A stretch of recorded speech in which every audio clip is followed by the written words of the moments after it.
Hello dear brothers and sisters. So welcome to General Tamil. So பொது அறிவுக்கான பொது தமிழுக்கான அடுத்த ஒரு கிளாஸ். ஸோ பொது தமிழில் நம்ம ஆல்ரெடி வந்து பார்த்தீங்கன்னா இலக்கியம் பகுதியில் அறநூல்கள் அப்படின்ற ஒரு டாபிக் இருக்கு இல்லையா. ஸோ அதில் வந்து பார்த்தீங்கன்னா கிட்டத்தட்ட 6-7 தலைப்புகளை பார்த்துட்டோம். இன்னும் 2 தலைப்புகள் மட்டும்தான் மீதி. ஒன்று ஏழாது, இன்னொன்று வந்து பார்த்தீங்கன்னா அடுத்த ஒரு வகுப்பா அவ்வையாருடைய பாடல்களெல்லாம் நம்ம பார்க்க போகிறோம். புது புக்கு பழைய புக்கு எங்கெங்கெல்லாம் இருக்கோ எல்லாத்தையும் தான் நம்ம பார்க்க போகிறோம், சரியா. ஸோ இப்போ இந்த ஏழாதியை பொறுத்த வரைக்கும் பழைய புத்தகத்தில் மட்டும்தான் ஒரே ஒரு பாடல் இருக்குது. ஸோ அது பழைய புத்தகத்தில் கூட அந்த ஒரு பாடல், அப்புறம் ஏழாதி நூலை சார்ந்திருக்கூடிய ஏதாவது சிறப்பு வாய்ந்த ஒரு சில பாடல் வரிகளை கொண்ட ஏதாவது பாடல்கள் இருந்துச்சு அப்படின்னா அதையும் நம்ம எக்ஸாம் பாயிண்ட் ஆஃப் வியூவில் பார்த்துருவோம், சரியா. ஏன்னா இப்போ பழைய புக்கு புதுக்கள் எதுவும் இல்லை அப்படின்றதுனால பழைய புக்கு, ஸோ அதை பேஸ் பண்ணி இருக்கக்கூடியது. அதுக்கப்புறம் வந்து பார்த்தீங்கன்னா தேவிர புத்தகத்தில் ஏதாவது வந்து நூல்கள் இருந்துச்சு அப்படின்னு, சரி, அந்த நூலினுடைய பாடல்கள் இருந்துச்சு அப்படின்னா அதெல்லாம் நம்ம பார்க்கலாம், சரியா. ஸோ எக்ஸாம் பாயிண்ட் ஆஃப் வியூவில் பொதுத்தமிழ் அழகு 7ன்றதை பார்க்குறோம். ஸோ இலக்கியம் ஏழாதியம், அதுக்கடுத்து அவை பாடல்கள் பார்த்துட்டோம் அப்படின்னா இந்த அறநூல்கள் டாப்பிக்கே ஓவர், சரியா. ஸோ அழகாக நோட்ஸ் எடுத்து வச்சுப்பீங்கன்னு சொல்லிட்டு நம்புகிறேன். ஸோ என்னன்றதை நம்ம பார்க்கலாம். ஸோ எக்ஸாம் பாயிண்ட் ஆஃப் எதெல்லாம் இம்பார்ட்டண்டான பாயிண்ட்டோ அது எல்லாத்தையும் நம்ம பார்க்க போகிறோம். ஸோ ஆசிரியர் யார்? ஏழாதி நூலுடைய ஆசிரியர் கனிமேதாவியார், சரியா. ஏழாதி நூலுடைய ஆசிரியர் கனிமேதாவியார். இவருக்கு கனிமேதையார் அப்படின்ற இன்னொரு பேரும் இருக்குது, சரியா. அப்போது கனிமேதாவியார் அப்படின்னாலும் கனிமேதையார் அப்படின்னாலும் எல்லாம் ஒன்று தான், 2 பேரும் ஒருத்தர் தான் அப்படின்றத ஞாபகம் வச்சுக்கோங்க. இதில் இவரோட பேரில் கனின்னு இருக்கு இல்லையா, இவருடைய பேரில் இருக்கக்கூடிய கனி, இவர் வந்து பார்த்தீங்கன்னா கணிதம் ஜோதிடம் இதில் வந்து பார்த்தீங்கன்னா இதில் ஏதாவது வந்து பார்த்தீங்கன்னா சிறப்பு வாய்ந்தவராக இருந்திருக்கலாம், அதான் மேதாவி. அப்போ சிறப்பு வாய்ந்தவராக இருக்கலாம் இந்த ஒரு துறைகளில், அதனால கனிமேதாவியார் அப்படின்ற பெயர் பெற்றிருக்கலாம் அப்படின்றது பெயர், ஒரு பொருள், சரியா. ஸோ சமண சமயத்தை சேர்ந்தவர், இவர் சமண சமயத்தை சேர்ந்தவர். ஸோ பார்த்துக்கோங்க, சமண சமயம். மதுரை மாக்காயனாரின் மாணாக்கர், நம்ம ஆல்ரெடி பார்த்துருப்போம். சிறுபஞ்ச மூலத்தினுடைய ஆசிரியர் காரியாசன், போன கிளாஸ்லேயே பார்த்துருப்போம். காரியாசனும் இவரும் சமகாலத்தவர்கள், ஒரே சாலையில் படித்தவங்க, ஒரே பள்ளியில். அதை பார்த்தீங்கன்னா சாலை, அப்போ படிக்கும்போது சாலை தானே சொல்லுவாங்க. அப்போ அந்த ஒரே சாலையில் ஒரே பள்ளியில் ஒரே ஆசிரியரிடம் கற்ற மாணவர்கள், இவங்க 2 பேரும் சமகாலத்தவர்கள். ஆசிரியர் மாக்காயனார், சரியா. ஸோ மதுரை தமிழர் ஆசிரியரான மாக்காயனருடைய மாணவர்கள் தான் யார்? கனிமேதாவியாரும் சிறுபஞ்ச நூலுடைய ஆசிரியரான காரியாசனம். ஸோ அப்போ சிறுபஞ்ச நூலுடைய ஆசிரியரான காரியாசனம், ஏழாதி நூலுடைய ஆசிரியரான கனிமேதாவியாரும், புரியுதா. அதே போல் திணைமாலை 150 அப்படின்னு சொல்லக்கூடிய பாடலையும் அந்த நூலையும் ஏற்றிருக்கார் யார்? கனிமேதாவியார். ஸோ இவங்க 2 பேரும் சமகாலத்தவர்கள், ஒரே காலத்தில் வாழ்ந்தவங்க அப்படின்றத பார்த்துக்கோங்க. ஸோ இவங்களுடைய காலம் என்னது? பொது ஆண்டு 5ஆம் நூற்றாண்டு. ஸோ அப்போது கனிமேதாவியுடைய காலம்னு கேட்டாலும் சரி, இல்லை ஏழாதி நூலுடைய காலம்னு கேட்டாலும் சரி, பொது ஆண்டு 5ஆம் நூற்றாண்டு அப்படின்றத பார்த்துக்கோங்க. அப்போ இவர் 5ஆம் நூற்றாண்டு அப்படின்னா இவருடைய சமகாலத்தவரான காரியாசனம் அந்த சிறுபஞ்ச நூலும் என்னது? 5ஆம் நூற்றாண்டு காலத்தை தான் சார்ந்திருக்குது, புரியுதா. ஸோ அப்போ பாருங்கள், 14 கீழ்கணக்கு நூல்களில் இதுவும் ஒன்று, 14 கீழ்கணக்கு நூல்களில் இருக்கக்கூடிய அறநூல்களில் இதுவும் ஒன்று. ஸோ அதனால் இது ஒரு அறநூல். மொத்தம் 81 பாடல்கள் இருக்குது. ஏழாதி நூலில் மொத்தம் 81 பாடல்களை கொண்டது. எது? கடவுள் வாழ்த்து இல்லாமல், புரியுதா. அப்போ கடவுள் வாழ்த்தோடு சேர்த்தோம்னா 81 பாடல்கள். கடவுள் வாழ்த்து இல்லாமல் அப்படின்னு கொஸ்டின் கேட்டாங்கன்னா 80 பாடல்களை கொண்டது, புரியுதா. அப்போ இந்த நூலில் கடவுள் வாழ்த்தும் சிறப்பு பாயிரம் நூலும் சிறப்பு பாயிர செய்யுள்களும் 2 இருக்குது, புரியுதா. அப்போ கடவுள் வாழ்த்தும் சிறப்பு பாயிரம் செய்யலும் இதெல்லாம் இல்லாமல் கணக்கு பண்ணோம் அப்படின்னா 80 பாடல்களை கொண்டது. மொத்தம் கேள்வி போகும்போது கடவுள் வாழ்த்தோடு சேர்த்து கேட்குறாங்கன்னா 81. ஸோ 80 81 சொல்லிட்டு கன்ஃபியூஸ் பண்ணுற மாதிரி கேட்க மாட்டாங்க, புரியுதா. 1 40 இல்லை 80 இல்லை 100 இல்லை 400 அப்படின்ற மாதிரி தான் ஆப்ஷனில் மேக்ஸிமம் கேட்பாங்க, அதனால் குழம்ப வேண்டாம். ஸோ 80ன்னு கேட்டாலும் 81 கேட்டாலும் ஸோ பார்த்துக்கோங்க. அதுக்கடுத்து வெண்பாவகை நூல், என்ன பாவகை? ஸோ வெண்பாவகை நூல் அப்படின்றத பார்க்க போகிறோம். அதே போல் எப்படி நம்ம ஒவ்வொரு நூலுக்கும் பார்க்குறோமோ அதே போல் தான் இதுக்கும் ஒவ்வொரு பாடல்லையும், இந்த நூல்லையும் ஒவ்வொரு பாடல்களையும் 4 அடிகளால் ஆனது. அந்த 4 அடிகளில் 6 அருங்கருத்துக்களை, ஏழாதி அப்படின்ற நூலே வந்து பார்த்தீங்கன்னா என்னது? 6 அருங்கருத்துக்களை சொல்லக்கூடியது. சிறுபஞ்சம் மூலம்னா 5 கருத்துக்களும் பார்த்துருப்போம், புரியுதா. அதே போல் வந்து பார்த்தீங்கன்னா என்ன சொல்லுது, நம்ம திரிகடுன்னு பார்க்கும்போது 3 கருத்துக்களை கொண்டது அப்படின்றத பார்த்துருப்போம், புரியுதா. அப்போ ஏழாதி அப்படின்றது ஏழாதி 7 அப்படின்றது கிடையாது. ஏழாதினா 6 அறக்கருத்துக்களை அருங்கருத்துக்களை கொண்டது, அதான் ஏழாதி நூல். அதே போல் திணைமாலை 150 சொல்லக்கூடிய நூல் இருக்கு இல்லையா, இதுவும் 17 கீழ்கணக்கு நூல் தான். இதனுடைய ஆசிரியர் யார்? கனிமேதாவியார் தான், புரியுதா. ஸோ அதை பார்த்துக்கோங்க. அதுக்கடுத்து ஏழாதி நூல் கொல்லாமை அப்படின்ற ஒரு விஷயத்தை அறக்கறத்தா நம்மளுக்கு முன்வைக்குது. கொல்லாமை அப்படின்றத நம்மள்கிட்ட வலியுறுத்துது. அந்த சார்ந்த அறக்கருத்துக்களை நம்மள்கிட்ட வலியுறுத்துறாரு யார்? கனிமேதாவியார். அதே போல் ஏலம் நம்ம பார்க்குறோம் இல்லையா, இந்த 6 அருங்கருத்துக்கள், இது ஏழாதி நூல். ஏழாதின்றது என்னது? அது ஒரு மருந்து, புரியுதா? நம்ம பார்க்குறது எல்லாமே அதுதான். திரிகடுகமாக இருந்தாலும் சரி, சிறுபஞ்ச மூலமாக இருந்தாலும் சரி, ஏலாதியாக இருந்தாலும் சரி, எல்லாமே என்னது மருந்து பெயரால் அமைந்த நூல்கள். புரியுதா? ஸோ அந்த மருந்து பெயரால் அமைந்த நூல்களில் ஏலாதி நூல்ன்றது, இந்த ஏலாதி எதன் அடிப்படையில் அந்த பேர் வந்துச்சு அப்படின்னா, இந்த 6 மருந்து பொருட்களில் முதல் பொருளாக இருக்கிறது ஏலம். புரியுதா? நம்ம சொல்லும் இல்லையா? ஸோ அந்த ஏலம்ன்ற பொருளை அடிப்படையாக வச்சு வந்ததுனால, முதன்மையாக வச்சு வந்ததுனால, ஃபஸ்ட்டாக வச்சு வந்ததுனால இந்த நூலுக்கு ஏலாதி அப்படின்ற ஒரு பெயர் பெற்றது. புரியுதா? அப்போ இந்த 6 பொருள்கள் என்னென்ன அப்படின்றத நம்ம பார்க்குறோம். அப்போ ஏலம் என்னும் மருந்து பொருளை முதன்மையாக, அதாவது ஃபஸ்ட்டு வச்சு எண்ணப்படுவதனால இந்த நூலுக்கு ஏலாதி என்ற பெயர் பெற்றது. அப்போ 6 மருந்து பெயர்களால் ஆன நூல் தான் இந்த ஏலாதின்னு சொல்லக்கூடிய நூல். புரியுதா? அப்போ இந்த ஏலாதினா என்னென்ன மருந்து பெயர்கள் இதில் இருக்குது, எதனை அடங்கியது? புரியுதா? அப்போ நம்ம வந்து பார்த்தோன்னா சிறுபஞ்சம் மூலம்னா அந்த 5 வேர்கள் என்னது, மூலம்னா வேர், அப்போ அந்த 5 வேர்கள் என்னது அதனால பார்த்துருப்போம். சிறுமல்லி பெருமல்லின்னு சொல்லிட்டு நம்ம பார்த்துருப்போம், கண்டம் கத்திரி இதெல்லாம் பார்த்துருப்போம். அப்போ ஏலாதி நூலில் என்னென்ன இருக்குது? ஏலம் 1, லவங்கம் 2, சுக்கு, மிளகு, திப்பிலி இதெல்லாம் பார்த்துருப்போம். இது 3 திருக்கடிகத்தினுடைய மருந்து பொருள். புரியுதா? அப்போ ஞாபகம் வச்சுக்கலாமா? அடுத்து பாருங்கள், சிறுநாவர் பூ. சிறுநாவர் பூக்கு இன்னும் 2 பேர்கள் இருக்குது. என்னது? தக்கோலம் அப்படின்னாலும் நாககேசரம் அப்படின்னாலும் எதை குறிக்கும்? சிறுநாவர் பூவை குறிக்கும். புரியுதா? நாககேசரம், சேகரம் கிடையாது. சேகரம்னா கூட்டம் அப்படின்றத படிச்சிருப்போம். புரியுதா? இது நாககேசரம். புரியுதா? அப்போ இந்த 6 மருந்து பொருட்களில் அடங்கியது தான் இந்த ஏலாதின்னு சொல்லக்கூடியது. இது எப்படி நம்ம திரிகடுகம், சிறுபஞ்சம் மூலம் போன்ற அந்த ஒரு மருந்தெல்லாம் உடல் பிணியை, உடல் நோயை போக்குமோ அதே போல தான் இந்த மருந்தும். புரியுதா? மருந்துனாவே உடல் நோயை போக்கக்கூடியது இல்லையா? ஸோ அந்த மாதிரி தான். எப்படி இந்த ஏலாதின்னு சொல்லக்கூடிய மருந்து பொருள் நம்மளோட உடலில் இருக்கக்கூடிய நோயை தீர்க்குதோ அதே போல தான் ஏலாதி நூலில் இருக்கக்கூடிய அந்த ஒவ்வொரு செயலில் இருக்கக்கூடிய அந்த 6 கருத்துக்கள் நம்முடைய வாழ்வில் இருக்கக்கூடிய அறியாமையை நீக்கி நம்மளுக்கு அறக்கருத்துக்களை போதிக்குது. புரியுதா? ஸோ அதை சொல்கிற நூல் தான் இந்த ஏலாதி. ஸோ ஏலாதி நூலில் உள்ள நற்கருத்துக்கள் கற்போரின் அறியாமையை போக்குகிறது. ஏலாதி நூல் இங்கே பாருங்கள், ரொம்ப ரொம்ப இம்பார்ட்டன்ட். ஏலாதி நூல் தமிழருக்கு அருமருந்து ஆகும். சரியா? ஸோ இது ஏலாதி நூல் தமிழருக்கு அருமருந்து அப்படின்னா ஏலாதி நூலை குறிக்குது அப்படின்றது ஞாபகம் வச்சுக்கணும். அதுக்கடுத்து பாருங்கள், உணவு கொடுத்து ஆதரிப்போர் பெருவாழ்வு வாழ்வர்.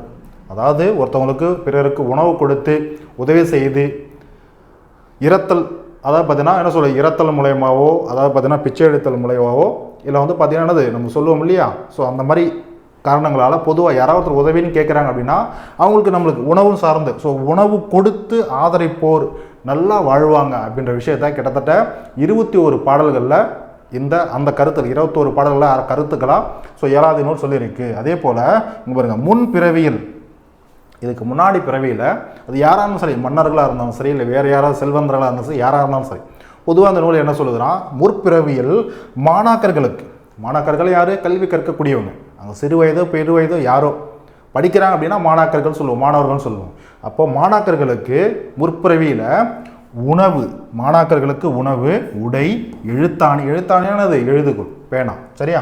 ஸோ பெண், எழுதுகோள். சரியா? அதுக்கடுத்து புத்தகம்னா என்னது? பாடநூல்.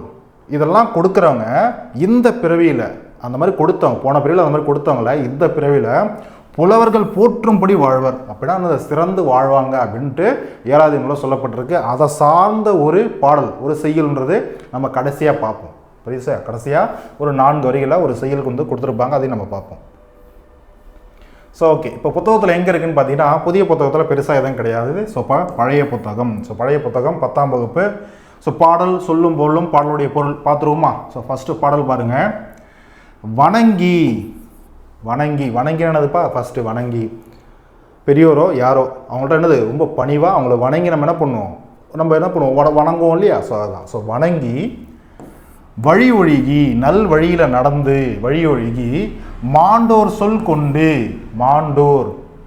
புரியுதாங்க? பாருங்க, மாண்டோர் அப்படின்னா மாண்புடைய சான்றோர் அர்த்தம். மாண்புனா என்னப்பா? மாண்புடைய, ரைட், ஓகே. மாண்புனா சிறந்த, இல்லை பெருமையுடைய, நல்ல பெருமையுடைய சான்றோர்கள் அர்த்தம். புரியுதா?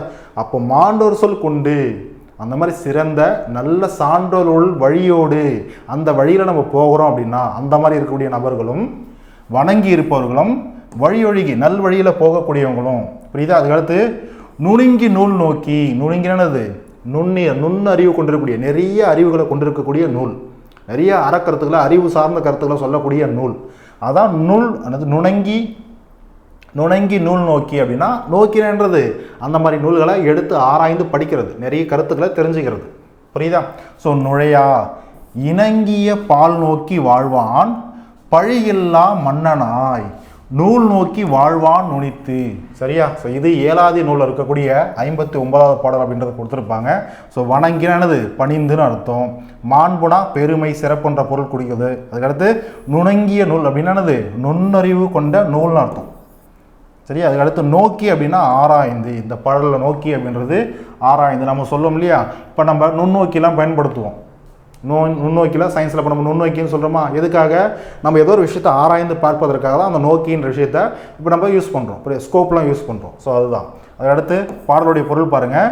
பிறருக்கு பணிந்து ஃபஸ்ட்டு பார்த்தோமா? பிறருக்கு பணிந்து. அதுக்கடுத்து நல்வழிகள் நடந்தும், நல்வழிகள் நடக்கிறது. மாண்புடைய சான்றோர் அறிவுரைகளை பின்பற்றுறது, அவங்களுடைய நல்ல அறிவுரைகளை பின்பற்றுறது. நுண்ணறிவுள்ள நூல்களை ஆராய்வது, ஆராய்ந்து படிப்பது. அதுக்கடுத்து பாருங்க, அவை நவிலும் வண்ணம், நவிலுதல் என்னது? சொல்லுதல். அவை நவிலும் வண்ணம் வாழும் பழியில்லா மன்னன். புரியுதா? அப்போ அந்த நூல்கள்லாம் நல்ல விதமாக ஒரு மன்னனை பற்றி பேசுறது, அந்த மன்னனுக்கு சிறப்பு இல்லையா? ஸோ அதுதான் சொல்கிறாங்க. நூல்கள் எல்லாம் போற்றும்படி வாழ்வான். யார்? இந்த எல்லாத்தையும் சரியாக செய்கிறவன், சிறந்த ஒரு நல்வழியில் இருக்கிறவன் என்ன பண்ணுவான்? இந்த நூல்கள் எல்லாம் போற்ற மாதிரி வாழ்வான்னு அர்த்தம். புரியுதா? இப்போ நம்ம நிறைய சான்றோர்கள், இப்போ நம்ம சான்றோர்கள் அப்படின்ற ஒரு டாப்பிக்கே இருக்குது. பாரதிதாசனை பற்றி என்ன பண்ணுவோம், டிகேசி பற்றின்னு சொல்லிட்டு ஒவ்வொருத்தரை பற்றி நம்ம படிக்கிறோம். தாரா பாரதின்னு சொல்லிட்டு நிறைய பேரை பற்றி படிக்கிறோம். அவங்களாம் வந்து பார்த்தீங்கன்னா ஓகே, ஸோ இந்த ஒரு எனது நல்ல ஒரு நான் என்ன சொல்கிற கருத்துக்களை ஃபாலோ பண்ணி தங்களுடைய வாழ்வில் நல்லபடியாக நல்ல தலைவர்கள் வாழ்ந்ததுனால தான் என்ன பண்ணுறோம், பாருங்க நூல்களெல்லாம் போற்றும்படி வாழ்வான். அதனால தான் அவங்கள பார்த்தீங்கன்னா நம்ம நூல்களில் படிக்கிறோம், புத்தகங்களில் படிக்கிறோம். புரியுதாமா? ஸோ இதுதான் அதுக்கான பொருள். ஸோ பார்த்துக்கோங்க. ஸோ ஓகே, ஸோ இப்போது கடைசியாக அவ்வளோதான். இதை சார்ந்த பெருசாக ஒன்றும் கிடையாது. சில சிறந்த மேற்கோள்கள் என்னன்றதில் பார்க்கலாம். மேற்கோள்லாம் என்னது? ஒரு பாடலுடைய வரிகள் வந்து பார்த்தீங்கன்னா 7வது நூலில் இருக்கிறது, இல்லை பாடலே இங்கே மேற்கோள்கள் இல்லாமல் வெறும் பாடலையே கூட டேரெக்டாக கொடுத்துருக்கேன். சரியா? ஸோ தேவிரா புத்தகத்துலையும் இருக்குது. அதே போல் ஒரு சில எக்ஸ்டர்னல் சோர்ஸ் வந்து நான் எடுத்து கொடுத்துருக்கேன். தயவு செஞ்சு அதை பார்த்துக்கோங்க. எக்ஸாம் பாயிண்ட் ஆஃப் நல்லா பார்த்துக்கோங்க. இந்த சிறந்த சில மேற்கோள் அப்படின்றது டேரெக்டாக புத்தகத்தில் இருக்கிறதான்னு கேட்டிங்கன்னா ஒரு சிலது இருக்கும். மற்றெல்லாம் என்னது, ஃபார் எக்ஸாம்பிள் தேவிரா புத்தகத்தில் வந்து நிறைய கொஷின்ஸ் இது மாதிரி கேட்டிருக்காங்க. ஸோ இப்பயும் வரதுக்கு வாய்ப்பு இருக்குது. ஸோ அதனால தான் இந்த மாதிரி கொடுத்துருக்கேன். ஸோ ஃபஸ்ட்டு பாருங்கள், முதல் பாடல். ஸோ என்னன்றது பார்த்துருமா? அங்கே பாருங்கள், தாய் இழந்த பிள்ளை. இதுவும் என்னது 7வது டாபிக் பார்த்துட்டு இருக்கோம். அதனால் 7வது நூலில் இருக்கக்கூடிய செய்யுள் பகுதி தான் இதுவும். புரியுதா? தாய் இழந்த பிள்ளை, நல்லா பார்த்துக்கோங்க. தாய் இழந்த பிள்ளை, தாய் இல்லாத ஒரு பிள்ளை, ஒரு குழந்தை. அதுவும் தலை இழந்த பெண்டாட்டி. தலைன்னா இந்த இடத்துல கணவன், அதாவது கணவன் இல்லாத ஒரு பெண். புரியுதா? ஸோ அப்படியும் சொல்லலாம். இன்னொன்று இந்த இடத்துல தலைமகன் அப்படின்னு சொல்கிற ஒரு பொருளையும் தரும். தலைமகனை நம்ம சொல்ல முடியாது, தலைச்சொம்பில்லை. ஃபஸ்ட்டுக்கு பிறந்த ஒரு குழந்தை. புரியுதா? அப்போ அந்த குழந்தை இல்லாத ஒரு பெண். இந்த இடத்துல பெண்டாட்டின்றதுக்கு பெண்ன்றதுக்கான பொருளும் வரும் இல்லையா? இப்போ நம்ம பொண்டாட்டின்னு சொல்கிறோம், திருமணமானவங்க சொல்கிறாங்க இல்லையா? எதை குறிக்குது? ஒரு பெண்ணை தான் குறிக்குது. புரியுதா? அதுதான். அப்போ தலையிழந்த பெண்டாட்டி அப்படின்றது தலைவனை இழந்த ஒரு பெண் அப்படின்றதையும் சொல்லு என்ன பண்ணலாம், பொருள்படுத்தலாம். இல்லை தலைமகனை இணைந்த ஒரு பெண் அப்படின்றதையும் பொருள்படுத்தலாம். ஏன்? இப்போ வீட்டில் மூத்த பிள்ளை இருக்குது அப்படின்னா அது என்ன பண்ணுவோம், ஃபஸ்ட்டு ஏன்னா பிறக்குது இல்லையா? ஃபஸ்ட்டு பிறந்த பிள்ளை நல்லா வளர்ந்ததுக்கப்புறம் என்ன பண்ணுவோம், அப்பா அம்மாவை பார்த்துக்கும். புரியுதா? அப்போ தலைமகனே இல்லாத ஒரு பெண் எப்படி வாழ்வாங்க? ரொம்ப என்னது கஷ்டப்படுவாங்க. ஏன்னா தலைமகன்றவங்க இல்லை அப்படின்னா அது கஷ்டப்படுவாங்க. ஸோ அதுதான். ஸோ அந்த மாதிரி கஷ்டப்படக்கூடியவங்க தாய் இழந்த பிள்ளைகள். அதுக்கடுத்து பாருங்கள், வாய் இழந்த வாழ்வினர். வாய் இழந்த யார்? வாய் பேச முடியாதவங்க. புரியுதா? வாய் பேச முடியாதவங்க. அதுக்கடுத்து வணிகம் போய் இழந்தார். வணிகம்னா என்னது? ஒரு தொழில் செஞ்சு தங்களுடைய பொருள் எல்லாம் இழந்தவங்க. அவங்க எல்லாமே விட்டுருவாங்க, அவங்கள்ட்ட எதுவுமே இருக்காது, எல்லாமே முடிஞ்சு போச்சு அப்படின்றவங்க. அதுக்கடுத்து கைத்தூண் பொருள் இழந்தார். பொருள் இல்லாமல் மற்றவங்கள்ட்ட இரத்தல் மூலயமா, பிச்சை எடுக்கிறது மூலயமா இருக்கிறவங்க அவங்க. அதுக்கடுத்து கண் இல்லார், கண்கள் இல்லாதவங்க. புரியுதா? இந்த 6 பேர் பார்க்குறோம் இல்லையா? அந்த 6 பேர் இப்போ 7வது நூல். அப்போ 6 முக்கியமான விஷயங்களை பற்றி சொல்லும் இல்லையா? அதுதான். இந்த 6 பேருக்கு ஈந்தார். ஈந்தார் என்னது? உதவி செய்கிறது, கொடுக்கறது. இந்த 6 பேருக்கு, இந்த மாதிரி இருக்கக்கூடிய அந்த 6 பாதிக்கப்பட்ட அந்த 6 பேருக்கு கொடுக்குறவங்க ஈந்தார். வைத்து வணங்கி வாழ்வார். யாரெல்லாம் இவங்களுக்கு இந்த 6 பேர் பாதிக்கப்பட்ட இந்த 6 பேருக்கு கொடுத்து வாழ்கிறாங்களோ அவங்கள்ட்ட எப்போதும் அவங்க என்ன பண்ணுவாங்க, பொருள் வச்சுக்கிட்டும் வாழ்வாங்க, வைத்தும் வாழ்வாங்க, மற்றவங்களுக்கு வழங்கியும் வாழ்வாங்க. அப்படின்னது சிறப்போடு வாழ்வாங்கன்னு அர்த்தம். புரியுதாமா? ஸோ இதுதான் வந்து பார்த்தீங்கன்னா இந்த பாடலுக்கான பொருள். அதுக்கடுத்து நம்ம ஸ்டார்டிங்கில் ஒரு பேசிக் இன்ஃபர்மேஷன் பார்த்தோம் இல்லையா, அங்கே பார்த்துருப்போம். என்னென்ன பார்த்துருப்போம்? கற்றவர்களுக்கு, அதாவது மாணாக்கர்களுக்கு சென்ற பிறவிகள், முன் பிறவிகள், உணவு, உடை, எழுதுகோன்னு சொல்லக்கூடிய எழுத்தாணி, புத்தகம் இதெல்லாம் கொடுக்குறவங்க இப்பிறவியில் புலவர்கள் போற்றும்படி புகழோடு வாழ்வாங்கன்னு பார்த்தோம் இல்லையா, அந்த ஒரு செய்யுள் தான் இது. இங்கே பாருங்களேன், ஊனோடு உணவு, கூரை அப்படின்னா நல்லா பார்த்துக்கோங்க. கூரை அப்படின்னா இந்த இடத்துல ஆடை அப்படின்னா உடை அப்படின்னு சொல்லக்கூடிய பொருளை தரும். நோட் பண்ணிக்கணும் இதெல்லாம், சரியா? இதெல்லாம் நோட் பண்ணிக்கணும். ஸோ உரை, அடுத்து எழுத்தாணினா அது எழுதுகோள், புத்தகம்னா நூல், பாடநூல், புரியுதா? ஸோ அதுதான் பேனொடும் என்னும் எழுத்திவை, புரியுதா? ஸோ மானோடு கேட்டெழுதி ஓதி வாழ்வார் கீந்தார். கீந்தார்னு அது கொடுக்கறது, இவங்களுக்கெல்லாம் கொடுக்கறது, கொடுத்து வாழ்கிறவங்க இம்மையான், இம்மையான்னா இப்பிறவி, புரியுதா?